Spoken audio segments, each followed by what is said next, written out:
All right, so today we're going on a deep dive that might seem a little strange at first. This one's gonna be We're interesting. talking Nietzsche and Christ Oh, yeah. together. That's a good one. Yeah. So, like on the surface, total opposites, right? Yeah. Like fire and water. Right.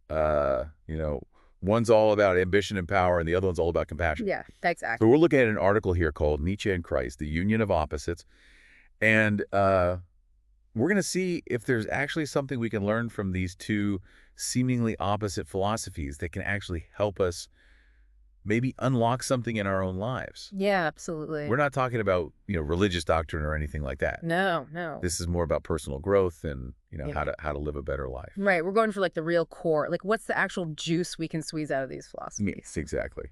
Yeah, and the article starts out with this just crazy quote. Oh, yeah. Nietzsche envisioned something like a Roman Caesar with Christ's soul. I don't know about you, but It's a powerful image for sure. that just gets my brain going. Yeah, Yeah. and I think it really points to what we're really going to be talking about, which is like archetypes, like those really powerful cells of human potential. Yeah. Not Caesar or Christ specifically, but like the forces that they represent. Yeah, and that we all have inside of us. Exactly. So let's get into this a little bit. First off, we got to address the elephant in the room. Nietzsche, he wasn't exactly known for being a fan of Christianity. Right. He was definitely not like a singing hymns in church or anything. Yeah, right. He was actually a really harsh critic of organized religion. Yeah. He thought it was promoting like a slave morality that kind of stifled individual potential. Okay. He thought it focused too much on meekness and self-sacrifice, and that it really denied this natural human drive that we all have for power and achievement. Okay, so that's interesting. So he saw those things as kind of being in opposition. Okay, so not exactly, singing hymns then. But the article claims that he didn't totally write off Christ himself. Yeah, that's interesting. So is there any evidence that he actually, respected the guy? Yeah, that's actually a really fascinating point that the article brings up. Okay. It seems like Nietzsche recognized that Christ had a huge impact on the world. Yeah, for sure. And he even hints at a degree of admiration for some aspects of his character. Interesting. Yeah, and it's this complexity that I think makes this whole union of opposites idea so worth exploring. Okay, so let's unpack this slave morality thing a little bit. Sure. What did he even mean by that?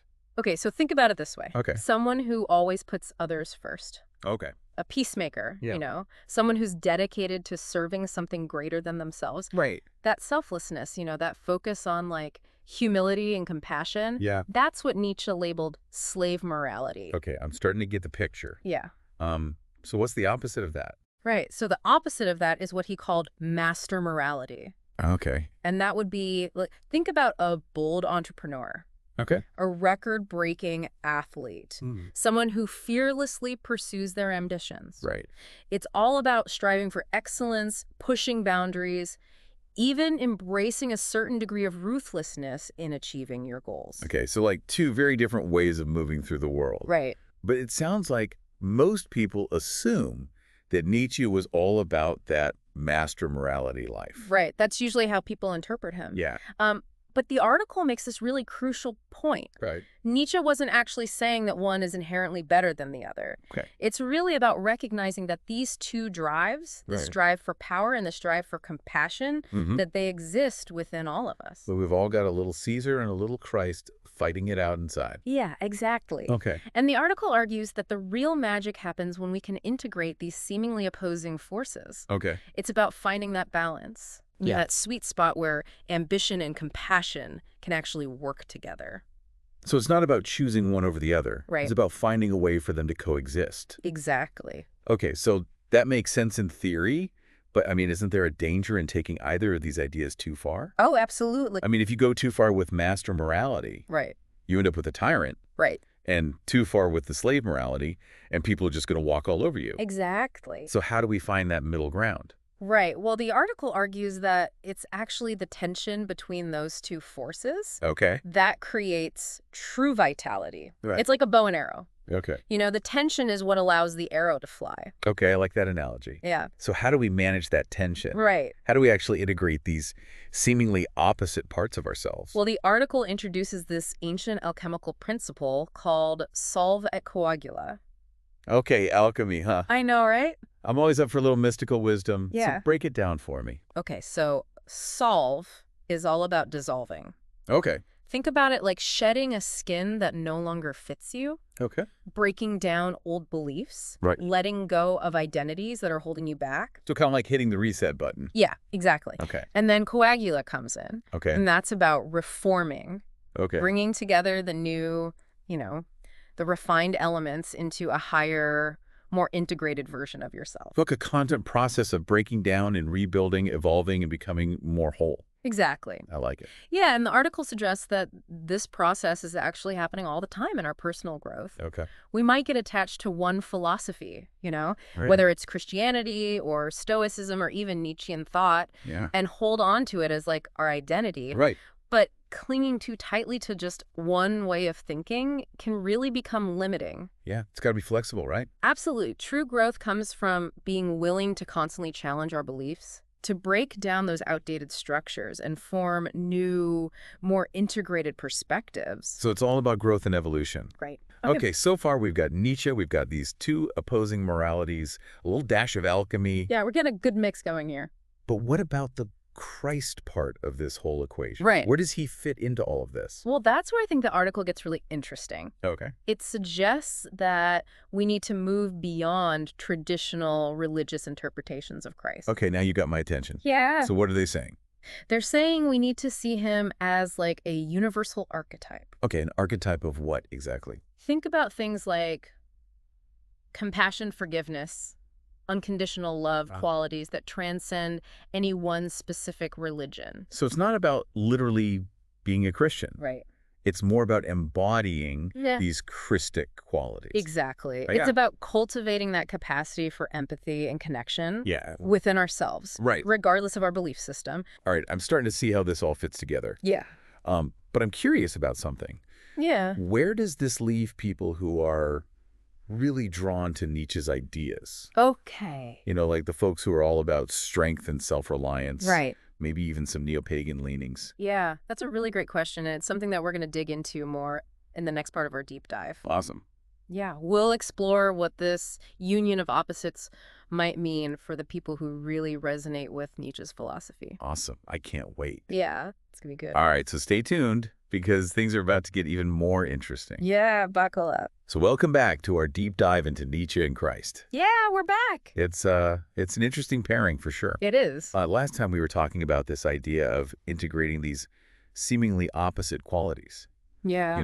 The ambition of a Caesar and the compassion of a Christ. Yeah, It's a powerful image. it is. But we were just starting to get into the practical implications of that. Right? Like, how does this actually play out in real life? Yeah, exactly. Yeah. Because it's one thing to talk about archetypes in alchemy, but how do we actually embody this union of opposites? Does this mean like we all have to become some kind of like superhuman hybrid? Right. Switching between like ruthless ambition and saintly compassion? Yeah. Good luck with that. Yeah, exactly. No, I think the article suggests that it's not really about becoming some sort of superhuman. Okay. It's more about understanding the interplay of these forces that are already within us. Okay, so less like Captain Planet, more about recognizing the different energies we already possess. Exactly. Yeah. I like it. So think about it this way. Okay. We all have moments where we're driven by ambition, right? Right. Where we want to achieve. Yeah. We want to push our limits. We want to conquer a challenge. Right. Like that go-getter drive. Exactly. Yeah, that's that Caesar energy coming through. Okay. But we also have those moments where we're really drawn to compassion, To connection, Yeah. to serving something larger than ourselves. Okay. And that's that Christ energy emerging. Right. And the key here is to recognize that these aren't mutually exclusive.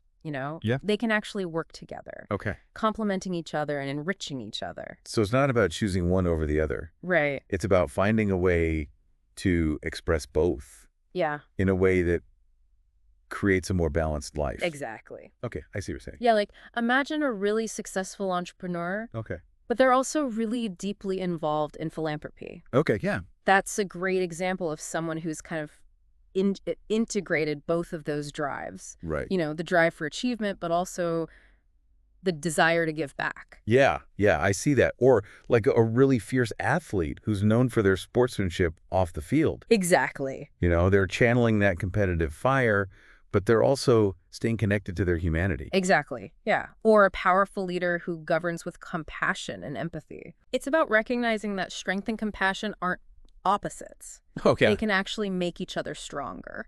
Okay, that makes a lot of sense. I'm I'm with you on that. Good. But how do we actually do this? Yeah. How do we start integrating these seemingly opposite forces in our own lives? Right. Where do we even begin? Well, I think the article really points to self-awareness as that first step. Okay, step one, know thyself. Yeah, exactly. But what does that actually look like in practice? Okay, so it's about really paying attention to your thoughts, your emotions, your behaviors, Okay. noticing the patterns that show up, the Mhm. places where you get stuck, the triggers that set you off. Yeah. So where do you tend to lean towards ambition? Okay. Where do you express compassion? Okay. And importantly, where do those impulses kind of lead you astray? So we're getting curious about how those Caesar and Christ energies show up in our lives. Yeah. Both the good and the bad. Exactly. And once we understand those internal dynamics a little better, then we can start to make more conscious choices about how we actually want to express those energies in the world. Okay, that makes sense. Yeah. So let's say someone realizes that they're like super driven at work, Okay. always pushing for that next promotion, always striving to be the best. Right. Sounds like the Caesar energy in action. Yeah, definitely. But let's say they also notice that they're neglecting their own needs in the process, Yeah. always putting work before their well-being.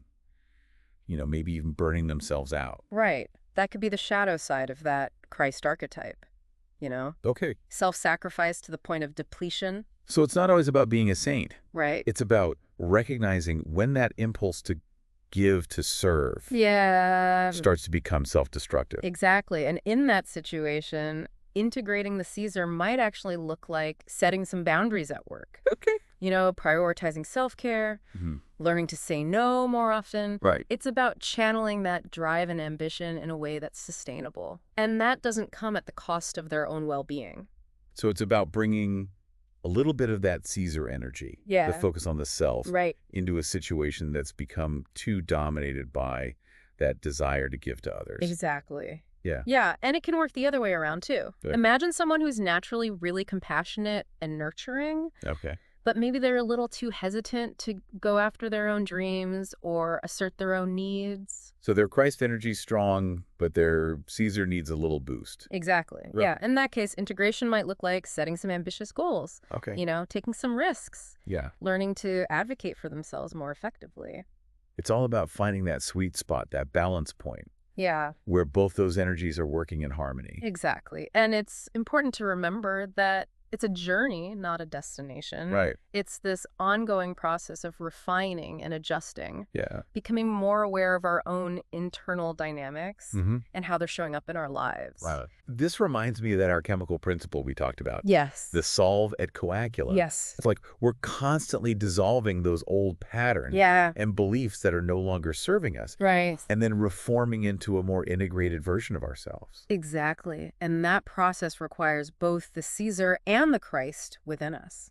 Because it's in that tension between those forces that we find true growth. Exactly. Yeah. It's that tension that gives the arrow its power to fly. It is a perfect analogy. It's in that space where we're challenged to push our limits, Yeah. but also stay connected to our hearts. Right. That's where I think we become the most fully realized versions of ourselves. That makes a lot of sense. But we haven't really talked that much about the shadow sides of these archetypes. Right. And every coin has two sides, right? It does. So what happens when these energies get out of balance? Yeah, that's a really crucial point. Yeah. Because just like any archetype, Right. both the Caesar and the Christ have their shadow. Yeah, we touched on that a little bit, but it's worth exploring a little more. It is. So what do we need to watch out for? Yeah. What are the potential pitfalls of each archetype? Well, think about the classic image of a tyrant, Oh, yeah. That's the shadow side of Caesar, right?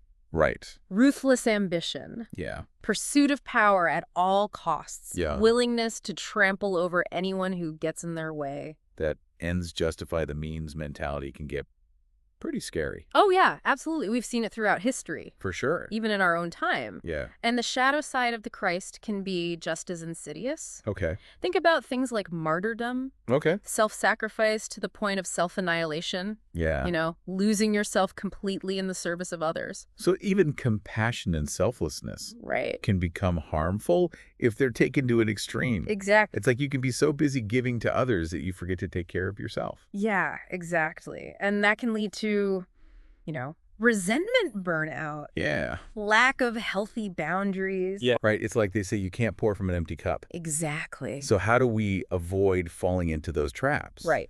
How do we make sure we're expressing the positive aspects of these archetypes Yeah. and not getting sucked into their shadows? Well, I think it comes back to self-awareness. Okay. It's about being conscious of those shadow tendencies. Right. And actively choosing to cultivate the healthier, more balanced expressions of those energies. So for the Caesar, Yeah. it's about channeling that ambition and drive Right. in a way that's ethical Yeah. and aligned with our values. Right. Not just chasing power for power's sake, Yeah. but using it to actually create something positive in the world. I like it.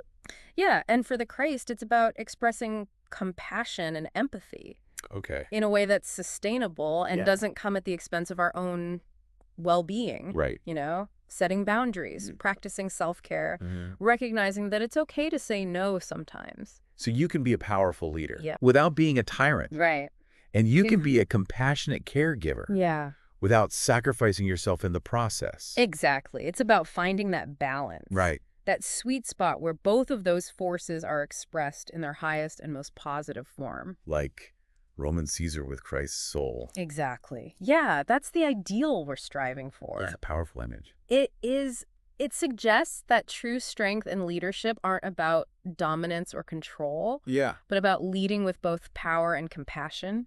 It's not an easy thing to do, It's not. especially in a world that often values one over the other. Yeah, But it's a journey worth taking it is. because it's in that journey, in that constant striving for integration, Right. that we discover our full potential. Exactly. This has been really insightful. Good. I'm glad. But before we wrap up this part of our dive, Yeah. I want to circle back to something you mentioned earlier. All right. You said we'd talk about what this union of opposites might mean for modern thinkers, especially those who are drawn to Nietzschean or neo-pagan ideals. Yeah. I'm really curious to hear your thoughts on that. Yeah, that's a great question, and it's one that's really relevant today. Yeah, As we see this resurgence of interest in these philosophies. for sure.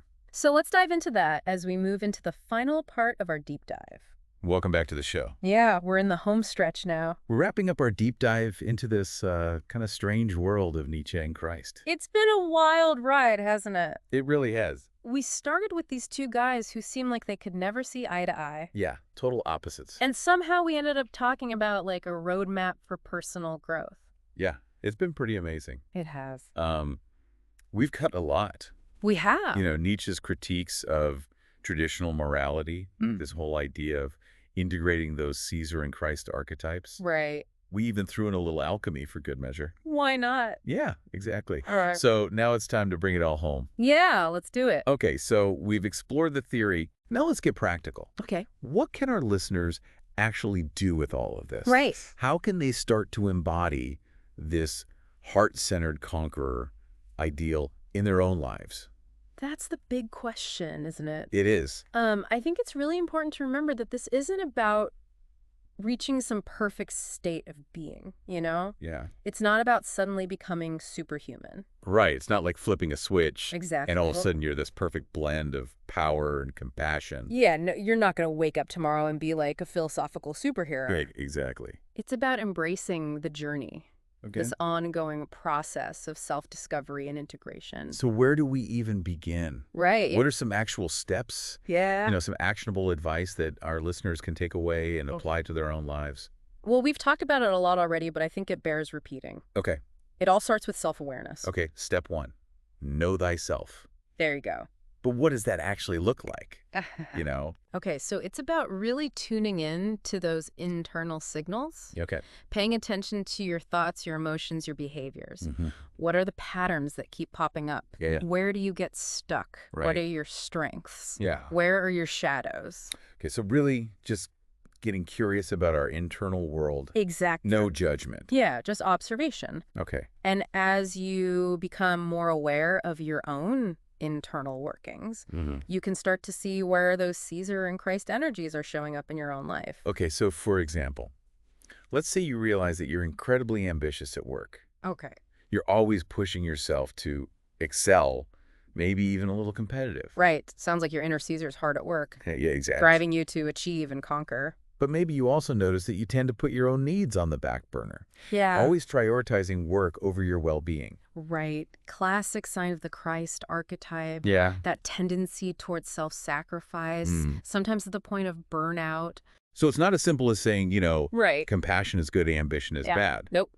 It's about understanding how these energies are playing out in your specific life, Yeah. in your Yep. specific circumstance. Exactly. And once you have a handle on that, Okay. then you can start to make more conscious choices about how to bring those energies into balance. Okay, so in that example, someone might need to channel a little bit more of that Caesar energy, Right. setting some boundaries at work, Yeah. making time for self-care, Mm. learning to say no more often. Exactly. Protect their own well-being. Yeah, Don't let that drive for achievement completely consume them. right. But then someone else might need to lean into their Christ energy a little more. Absolutely. Maybe they're naturally compassionate and giving, Yeah. but they struggle to set goals, Right. to advocate for themselves. Yeah. To really go after their dreams. Yeah. In that case, they might need to cultivate a little more of that Caesar ambition. Okay. Take some risks, push their boundaries, step outside their comfort zone. It's like we're all working with different ingredients, Yes. trying to find that perfect recipe for our own unique lives. I love that analogy. Yeah. It's not one size fits all. Right. You got to experiment, get to know yourself, and figure out what works for you. And remembering that it's a journey, not a destination. Absolutely. There's no finish line here. Nope. It's about constantly refining and adjusting, Yeah. becoming more aware of those internal dynamics and how they're shaping our experiences. Right. It always comes back to that solve at coagula, Yeah. that alchemical process. Break down and rebuild it. Exactly. We dissolve those old patterns and beliefs that aren't serving us anymore. And then we reform. We create something new, Yeah. something more whole, something more aligned with who we really are. This has been so eye-opening. Good. I'm glad to hear that. I feel like I have like a whole new perspective now. That's what we like to hear. Not just on Nietzsche and Christ, Right. but on the potential for growth that exists within each of us. Yeah. That's the beauty of these deep dives, Yeah. They Yeah. really invite us to think differently, to challenge those assumptions. Yeah. To open ourselves up to new possibilities. And to ultimately just be more conscious and intentional in our own lives. Exactly. So, as we wrap up this exploration, Uh-huh. I'd love to leave our listeners with one final question to think about. Okay, hit me with it. What does it mean for you to embody this heart-centered conqueror ideal? Okay. What would it look like to integrate the strength and ambition of a Caesar with the compassion and love of a Christ in your own unique way? That's a powerful question. It is. And I really encourage all of our listeners to really sit with that one. Yeah, take some time with it. Because I truly believe that each of us has the potential for a life that's both deeply fulfilling and meaningful. And as we've learned in this deep dive, sometimes the path to that fulfillment lies in embracing the seemingly contradictory, Right. in finding harmony in the midst of tension, in becoming a heart-centered conqueror. Love it. So to all our listeners out there, embrace the journey, explore the depths of your own being, and discover what it means for you to step into your own unique greatness. Yeah, the world needs your unique blend of strength and compassion. Absolutely. So go out there and make your mark. That's a wrap on this deep dive into Nietzsche and Christ. That's it for this one. Until next time, keep exploring, keep learning, and keep diving deep.